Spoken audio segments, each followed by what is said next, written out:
بسم اللہ الرحمن الرحیم. In the name of Allah, the Beneficent, the Merciful. السلام علیکم ورحمۃ اللہ وبرکاتہ. اعوذ باللہ من الشیطان الرجیم. بسم اللہ الرحمن الرحیم. ان الذين يؤذون الله ورسوله لعنهم الله في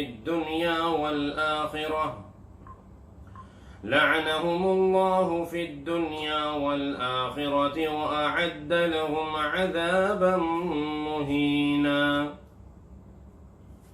والذين يؤذون المؤمنين والمؤمنات بغير ما اكتسبوا فقد احتملوا بهتانا وإثما مبينا.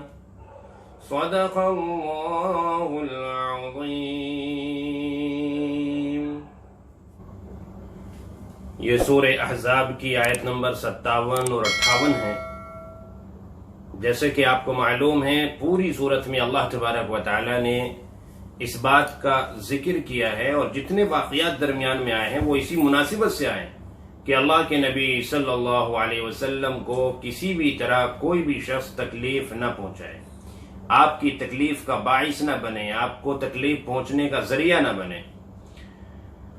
پچھلی آیت میں اللہ رب العزت نے آپ کی تعظیم و تکریم اور آپ سے محبت کا ذکر فرمایا کہ زیادہ سے زیادہ آپ صلی اللہ علیہ وسلم پر درود پاک پڑھ کر بھیجا جائے.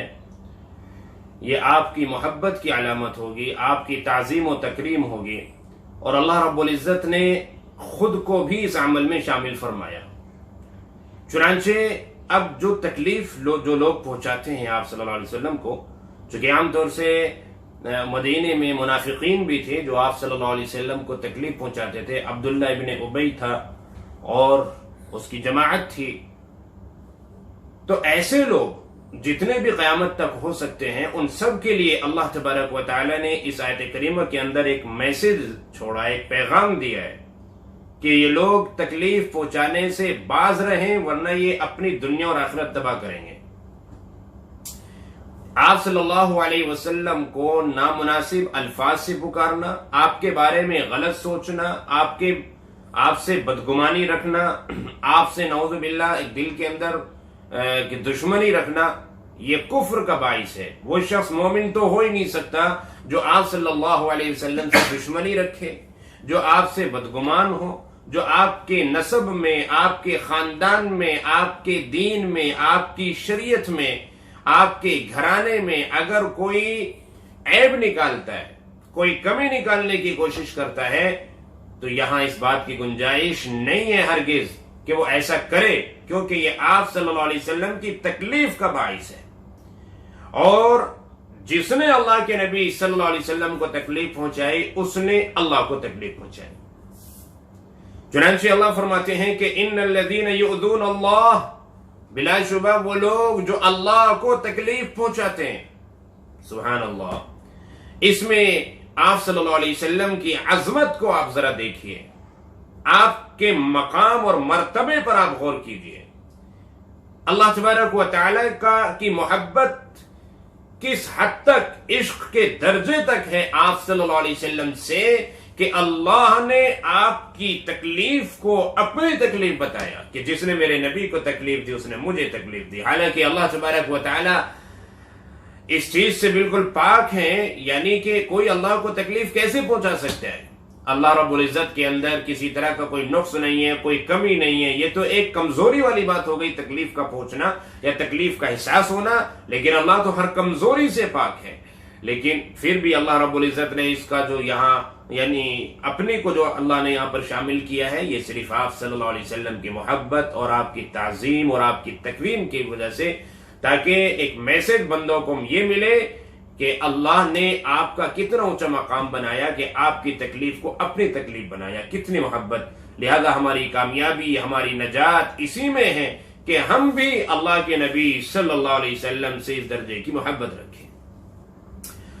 اللہ تبارک و تعالیٰ کی تکلیف کے اسباب اصل تو یہی ہے کہ آپ صلی اللہ علیہ وسلم کو تکلیف پہنچانا گویا کہ اللہ کو تکلیف پہنچانا ہے. اور علماء نے مفسرین نے لکھا ہے کہ اللہ اور اس کے رسول صلی اللہ علیہ وسلم کی ناپسندیدگی والے اعمال کرنا، جو اعمال اللہ کو پسند نہیں ہے، جو اعمال اللہ کے نبی صلی اللہ علیہ وسلم کو پسند نہیں ہے، اصل تو یہی تکلیف کا سبب ہے. اس کے علاوہ بعض خاص اسباب کی طرف بھی ہمیں احادیث میں اشارہ ملتا ہے. جیسے کہ ایک حدیث ہے حضرت ابو ہریرہ رضی اللہ عنہ سے مروی ہے کہ اللہ کے نبی صلی اللہ علیہ وسلم نے ایک حدیث قدسی بیان فرمائی. حدیث قدسی کسے کہتے ہیں؟ کہ جس حدیث میں گفتگو اللہ کر رہے ہیں اور وہ اللہ کی طرف منسوب ہے کہ اللہ یوں فرما رہے ہیں، اللہ یوں فرما رہے ہیں. ویسے تو یہ باتیں قرآن میں آتی ہیں کہ اللہ یوں فرما رہے ہیں، لیکن ابھی اگر کبھی حدیث میں اس طرح کی بات آتی ہے کہ اللہ یوں فرما رہے ہیں تو وہ حدیث قدسی ہے. اور جس میں یوں آتا ہے کہ اللہ کے نبی صلی اللہ علیہ وسلم فرما رہے ہیں تو وہ حدیث نبوی ہے. تو ہے بھائی دو حدیثیں، یہ دو طرح کی حدیثیں یاد رہیں گی، ایک حدیث نبوی اور ایک حدیث قدسی. حدیث نبوی کسے کہتے ہیں؟ کہ جو آپ صلی اللہ علیہ وسلم کی طرف منسوب ہو کہ اللہ کے نبی صلی اللہ علیہ وسلم نے یوں فرمایا، یہ حدیث نبوی. اور جس میں یہ ہو کہ اللہ نے یوں فرمایا، یہ حدیث قدسی. تو حدیث قدسی آپ صلی اللہ علیہ وسلم نے بیان فرمائی. اللہ فرماتے ہیں کہ میرے بندے نے مجھے میری تکذیب کی، مجھے جھٹلایا، میرے بندے نے مجھے جھٹلایا اور مجھے گالیاں دی. یہ دو ہیں الفاظ حدیث کے اندر کہ میرے بندے نے میری تکذیب کی، مجھے جھٹلایا اور مجھے گالی دی. تکذیب کیا ہے بھائی؟ اسی حدیث کے اندر خلاصہ آیا. اللہ فرماتے ہیں کہ میرا بندہ یوں کہتا ہے کہ اللہ نے جس طرح مجھے پہلی دفعہ پیدا کیا وہ اللہ دوبارہ پیدا نہیں کریں گے. یہ تکذیب ہے، یہ جھٹلانا ہے اللہ کو، یہ اللہ کی قدرت کا انکار کرنا ہے، جبکہ اللہ تو ہر چیز پر قادر ہے، اللہ کے لیے کچھ بھی مشکل نہیں ہے. اور گالی کس طرح سے دی؟ فرمایا اللہ رب العزت نے خود کہ میرا بندہ یہ کہتا ہے کہ اللہ کی اولاد بھی ہے. عیسیٰ علیہ السلام کو اللہ کا بیٹا کہتے ہیں، یہودی عزیر علیہ السلام کو اللہ کا بیٹا کہتے ہیں، مشرکین مکہ فرشتوں کو اللہ کی بیٹیاں کہا کرتے تھے. تو اللہ فرماتے ہیں کہ یہ میری طرف اولاد کو منسوب کرتے ہیں تو یہ مجھے گالیاں دے رہے ہیں، حالانکہ یہ میری شان کے مطابق ہے ہی نہیں. یہ بات میں کسی کو بیوی بناؤں پھر میری اولاد ہو، مجھے اس کی ضرورت نہیں. میں تو احد ہوں، اکیلا، نہ میری کوئی اولاد ہے، نہ میں کسی کی اولاد ہوں، نہ میرے کوئی ماں باپ ہیں. یہ پورا نسب آپ کا اللہ تبارک و تعالیٰ کا سورہ اخلاص کے اندر قل هو اللہ احد کی صورت میں موجود ہے. تو اللہ کی تکذیب کیا ہے؟ مرنے کے بعد دوبارہ زندہ ہونے کا انکار کرنا. اور اللہ کو گالی دینا کیا ہے؟ اللہ کی طرف اولاد منسوب کرنا کہ اللہ کی اولاد بھی ہے. ایسے ہی حدیث میں ملتا ہے کہ لوگ زمانے کو برا بھلا کہتے ہیں، حالانکہ زمانہ تو میں خود ہوں. یعنی کہ اس زمانے کو چلانے والا، اس نظام کو بنانے والا اور اس کو چلانے والا جو بھی کچھ ہوتا ہے میرے حکم سے ہوتا ہے. یہ دن اور رات کو پلٹنے والا میں ہوں. تو زمانہ تو میں خود ہوں اور لوگ زمانے کو برا کہہ رہے ہیں تو گویا کہ وہ مجھے برا کہہ رہے ہیں. اس طرح کے الفاظ سے اللہ کو تکلیف نہ پہنچائی جائے. پھر میں یہ عرض کرتا ہوں کہ اللہ کو تکلیف نہیں پہنچتی ہے، چونکہ اللہ تو پاک ہے اس چیز سے. لیکن کہنے کا مقصد یہ ہے کہ ایسے الفاظ نہ استعمال کیے جائیں، کوئی ایسا کام نہ کیا جائے جو کسی کی تکلیف کا سبب بنتا ہے. ایسے کام نہ کیے جائیں، اللہ کی ناراضگی والے کام نہ کیے جائیں. ایسی اللہ فرماتے ہیں کہ وہ لوگ جنہوں نے اس کے رسول کو تکلیف پہنچائی، آپ صلی اللہ علیہ وسلم کو جس طرح کی بھی تکلیف پہنچائی گئی وہ سب اس میں شامل ہیں. جسمانی تکلیف، روحانی تکلیف، ہر طرح کی تکلیف اس کے اندر شامل ہے. آپ صلی اللہ علیہ وسلم کے دانت شہید کیے گئے، آپ کو زخمی کیا گیا، طائف میں آپ زخمی ہوئے، جنگ احد کے اندر آپ کے سر میں گہری چوٹ آئی، آپ زخمی ہوئے، لوگوں نے آپ کے اوپر کوڑا ڈالا اور آپ کو جادوگر کہا، شاعر کہا، دیوانہ کہا، مجنوں کہا، پاگل کہا، نہ جانے کیا کیا آپ صلی اللہ علیہ وسلم کے بارے میں الفاظ مشرکین مکہ نے، یہود و نصارہ نے استعمال کیے تو وہ سب اس کے اندر شامل. اور اس کے علاوہ آپ صلی اللہ علیہ وسلم کی ازواج مطہرات پر جو تہمتیں لگائی، حضرت عائشہ رضی اللہ عنہا کے بارے میں برا بھلا کہا، یا حضرت صفیہ سے جب آپ نے نکاح کیا تو اس وقت کچھ لوگوں نے طعن و تشنیع کی، یا حضرت زینب بنت جحش سے جو آپ کا نکاح ہوا آسمان پر، جس کا ذکر آپ نے اس سے پہلے آیت نمبر 36 کے اندر سنا تھا، تو اس نکاح پر لوگوں نے بہت ہی زیادہ طعن و تشنیع کی اور برا بھلا کہا کہ دیکھیے اپنے بیٹے کی طلاق شدہ بیوی سے انہوں نے نکاح کر لیا، جبکہ بیٹے کی بیوی سے تو نکاح کرنا جائز ہی نہیں ہے. حالانکہ یہ مسئلہ حقیقی بیٹے کی بیوی کے بارے میں ہے کہ اگر اپنا اصلی سگا بیٹا طلاق دیتا ہے تو اس کی طلاق شدہ بیوی سے نہیں باپ شادی کر سکتا. تو اللہ کو تو بیان یہی کرنا تھا کہ منہ بولا بیٹا حقیقی بیٹی کی طرح نہیں ہوتا ہے. تو جب یہ نکاح ہوا اس پر بہت ساری باتیں بنائی منافقوں نے، تو اللہ رب العزت نے فرمایا کہ جو اللہ اور اس کے رسول صلی اللہ علیہ وسلم کو تکلیف پہنچاتے ہیں لعنہم اللہ فی الدنیا والآخرہ. اور دوسری بات، یہ تکلیفیں جو ہے نا اختیاری ہے، لوگ جان بوجھ کے یہ تکلیف پہنچا رہے ہیں. کچھ تکلیفیں تو ایسی ہیں کہ جو انجانے میں پہنچ جاتی ہیں، انجانے کے میں کوئی غلطی ہو گئی، لیکن یہ جان بوجھ کر یہ تکلیف پہنچائی جا رہی ہیں. اللہ فرماتے ہیں کہ اللہ کی لعنت ہے ان کے اوپر، دنیا میں بھی اور آخرت میں بھی. جو ایسا کرتے ہیں، آپ کو کسی بھی طرح کی تکلیف پہنچاتے ہیں، طعن و تشنیع کرتے ہیں، آپ کے صحابہ کو برا بھلا کہتے ہیں، چونکہ صحابہ کو برا بھلا کہنا بھی آپ صلی اللہ علیہ وسلم ہی کو تکلیف پہنچانا ہے. خود آپ نے فرمایا کہ اللہ فی اصحابی لا تتخذوهم غرضا من بعدی، کہ اللہ کے واسطے میرے بعد میرے صحابہ کو تنقید کا نشانہ نہ بنانا، ان کو برا بھلا نہ کہنا. من احبہم فبحبی احبہم، اگر کوئی ان سے محبت کرے گا تو میری محبت کی وجہ سے کرے گا، اس کو مجھ سے محبت ہوگی اسی وجہ سے صحابہ سے محبت کرے گا.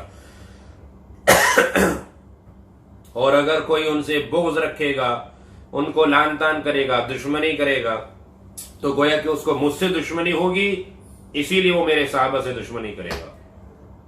تو کسی بھی صحابی کو برا بھلا کہنا، حضرت ابو بکر صدیق رضی اللہ عنہ کی شان میں گستاخی کرنا، حضرت عمر بن خطاب رضی اللہ عنہ کی شان میں گستاخی کرنا، عثمان غنی رضی اللہ عنہ کی شان میں گستاخی کرنا، علی مرتضی رضی اللہ عنہ کی شان میں گستاخی کرنا، حضرت معاویہ کی شان میں گستاخی کرنا، یہ تمام کے تمام اسباب ہیں جو اللہ کے نبی صلی اللہ علیہ وسلم کو تکلیف پہنچانے کا ذریعہ ہے. چنانچہ اللہ فرماتے ہیں کہ لعنت ہے ان پر دنیا میں بھی اور آخرت میں بھی، بچ نہیں پائیں گے، ان کو اس کی سزا تو ملے گی. وَأَعَدَّ لَهُمْ عَذَابًا مُهِينًا، اور ہم نے ان کے لیے ذلت والا عذاب تیار کر رکھا ہے. اگر توبہ نہیں کی سچے دل سے تو آخرت میں ذلت والے عذاب کا سامنا کرنا ہی کرنا ہوگا. اور اگر توبہ کر لی سچے دل سے تو اللہ بڑے غفور الرحیم ہے، اللہ معاف کرنے والے ہیں. لیکن پھر بھی جو اس طرح کی غلطی ہو جاتی ہے، الفاظ نکل جاتے ہیں، تو اندیشہ ہے سخت اس بات کا کہ دنیا میں کوئی اس کا اثر نہ ظاہر ہو جائے، کسی نہ کسی طرح کی تکلیف میں نہ وہ مبتلا ہو جائے. ایسے اگلی آیت میں اللہ فرماتے ہیں کہ والذین یؤذون المؤمنین والمؤمنات، جو مومن مردوں اور مومن عورتوں کو تکلیفیں پہنچاتے ہیں بغیر مکتسب ناحق. دیکھیے یہاں اس آیت میں جب ایمان والوں کا ذکر آیا تو ناحق کا لفظ بھی یہاں پر بیان کر دیا گیا کہ ان کا کوئی قصور نہیں، غلطی نہیں، ناحق ان کو تکلیف پہنچائی جا رہی ہے.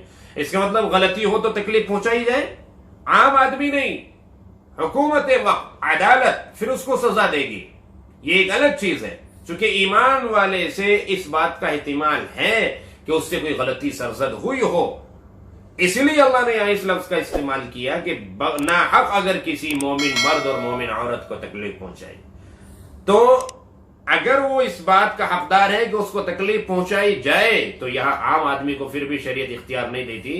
ہاں عدالت کو یہ اختیار ہوتا ہے، جج اور قاضی کو یہ اختیار ہوتا ہے کہ وہ اس کے مناسب سزا دے ان کو اگر انہوں نے کوئی غلط کیا ہے.